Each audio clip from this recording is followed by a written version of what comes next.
नमस्कार। आज हम पढ़ेंगे एक इम्पॉर्टेंट टॉपिक है क्लास 8th में एसएसटी में, जिसका नाम है फ्रीडम मूवमेंट। और उसके अंदर एक टॉपिक है हमारा, एक minute, Muslim league, formation of the Muslim league. ठीक है, तो मुस्लिम लीग का फॉर्मेशन और उसको ऑब्जेक्टिव पढ़ेंगे इस वीडियो के अंदर। ठीक है, तो चलिए वीडियो को स्टार्ट करते हैं। वीडियो काफ़ी छोटी होने वाली से मैंने यहाँ पे लिखा हुआ है एग्ज़ाम रेडी कॉन्सेप्ट है, यहाँ डिटेल की बात नहीं होगी। आप एक बार किताब पढ़ लीजिएगा, किताब पढ़ने के बाद आप एक बार इसको देख लीजिएगा। आपको एक कम टाइम में मैक्सिमम कॉन्सेप्ट समझाने की यहाँ पे कोशिश की जाएगी और समझ में भी आ जाएंगे, है ना।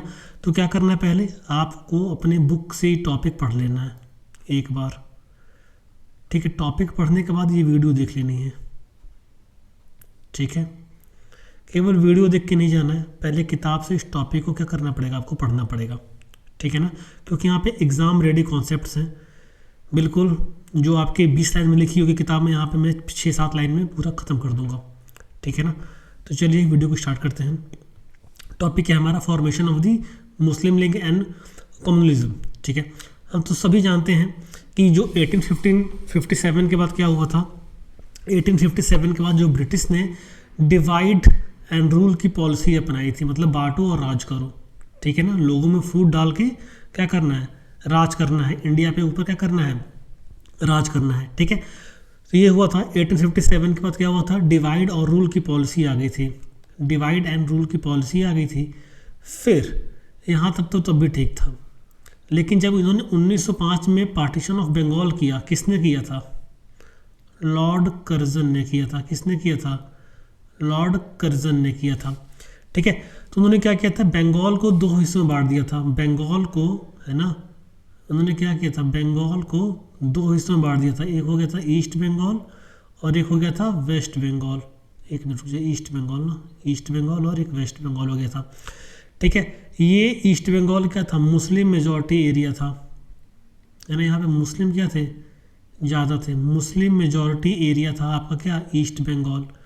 ठीक है, और इन्होंने क्या दिया था, इन्होंने इसका जो तर्क दिया था कि आप बंगाल को विभाजन इसलिए कर रहे हैं क्योंकि बंगाल एक बहुत बड़ा प्रोविंस है, it is one of the biggest province, और इसको हम लोग एक बार में मैनेज नहीं कर पा रहे हैं। अगर इसका हम लोग 2 प्रोविंस कर देंगे, एक ईस्ट बंगाल, उसको दूसरे को वेस्ट बंगाल, तो हमें इसको संभालने में और आसानी हो जाएगी। ठीक है, तो इनका कहना ये था, किनका कहना था, लॉर्ड कर्जन का कहना था। इन्हीं के राज्य में क्या हुआ था, बंगाल का विभाजन हुआ था, ईस्ट बंगाल और वेस्ट बंगाल। ये ईस्ट बंगाल बाद में जाके क्या बना, ईस्ट बंगाल बाद में जाके 1971 में इंडिया की मदद से बना बांग्लादेश। क्या बना, बांग्लादेश बना। क्या बना, बांग्लादेश बना। और ठीक है, पार्टीशन के बाद वेस्ट पाकिस्तान था और ये क्या था, ये ईस्ट पाकिस्तान था। ठीक है, अब क्या हुआ, अब देखो, जब पार्टीशन हुआ बंगाल का 1905 में, ठीक, was a major steps to break Indian unity, है ना। ये एक बहुत बड़ा स्टेप था जिसकी वजह से इंडियंस में जो है यूनिटी क्या हो गई, ख़त्म हो गई। यूनिटी क्या हो गई, टूटने लगी। यूनिटी क्या हो गई, मतलब भाईचारा क्या हो गया, टूटने लगा। यहाँ पे हिंदू मुस्लिम्स की बात यहाँ पे अंग्रेज़ों ने कहीं ना कहीं इनके मन के विचार में डाल दी थी, क्योंकि जो हमारा ईस्ट बंगाल वाला ये रीजन था, बेसिकली बंगाल को उन्होंने कास्ट बेसिस, रिलीजन बेसिस के तौर पे ही बांटा था, क्योंकि जो हमारा ईस्ट बंगाल था वो मुस्लिम मेजॉरिटी इलाका था और उन्होंने पूरा इसको अलग ही काट दिया और वेस्ट बंगाल को अलग ही काट दिया। ठीक है, तो यहाँ पर आपको एक सोचना पड़ेगा कि जो ब्रिटिशर्स थे वो हिंदू और मुस्लिम को अलग अलग बांट के क्या करना चाहते थे, इंडिया के ऊपर राज करना चाहते थे।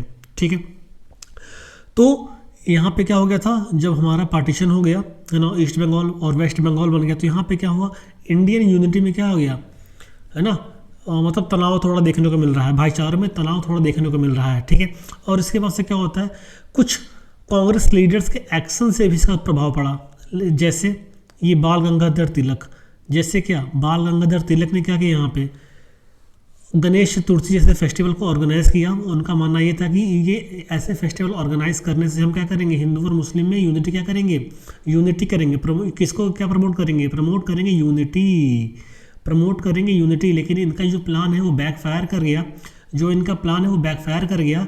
और इसी के तुरंत बाद जो ब्रिटिशर्स थे उन्होंने क्या किया, उन्होंने इसको बोल दिया कि ये Britishers propaganda, portraying Congress as a Hindu party.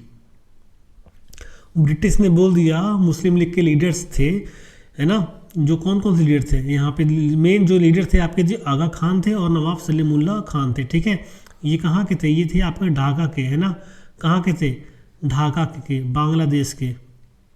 और डे का लिखा होगा किताब में आपको, DACCA, ठीक है।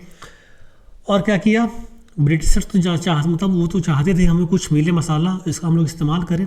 तो बाल गंगाधर तिलक ने जब ये गणेश चतुर्थी फेस्टिवल ऑर्गेनाइज़ किया ताकि हम यूनिटी को प्रमोट कर सकें, तो इसके विपक्ष में कांग्रेस, ब्रिटिश ने उन्होंने बोला कि जो कांग्रेस पार्टी वो एक हिंदू पार्टी है। कांग्रेस पार्टी क्या है, वो हिंदू पार्टी है।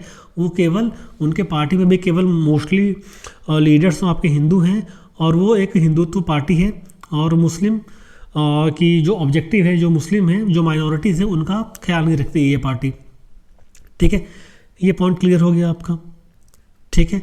और उसके बाद उन्होंने, ब्रिटिश ने क्या किया, British encourage separatist tendency among Muslims, है ना। उन्होंने ये कहा कि जितने भी लीडर्स हैं, है ना, काफ़ी सेपरेटिस्ट किस्म की भावना जो है ना, मतलब जो अलगाव की भावना होती है, उन्होंने ऐसा प्रोजेक्ट किया कांग्रेस के लिए कि जो कांग्रेस पार्टी है वो मुस्लिम लीडर्स को और मुस्लिम जो कम्युनिटी है उसको साथ लेके चलने के पक्ष में नहीं है, ठीक है। उन्होंने ऐसा पोर्ट्रे किया, ठीक है। तो इसके बाद क्या होता है, जब इतनी सारी आपको बैकग्राउंड देखने को मिल गई, तो इसके बाद होता है, इसके बाद क्या होगा, इसके बाद होगा formation of the Muslim league. इसके बाद क्या होगा, formation of the Muslim league होगा, ठीक है। तो formation of the Muslim league 1906 मतलब 30 दिसंबर 1906 को फॉर्म हुआ है। कहाँ पे फॉर्म हुआ है, ढाका में फॉर्म हुआ है। ढाका में फॉर्म हुआ है, जो कहाँ का है, जो इस टाइम पे बांग्लादेश में है।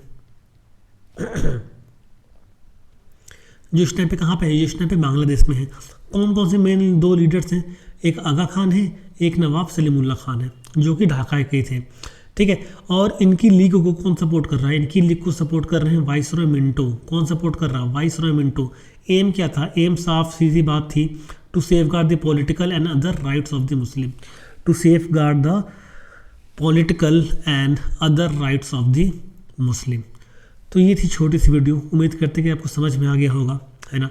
उम्मीद करते हैं कि आपको ये वीडियो समझ में आ गया होगा। छोटी सी वीडियो है, क्रिस्प वीडियो है, केवल मेन पॉइंट्स हमने यहाँ पे आपको हाईलाइट किए गए हैं। मिलते हैं अगली वीडियो में अगले कॉन्सेप्ट के साथ, तब तक के लिए नमस्कार।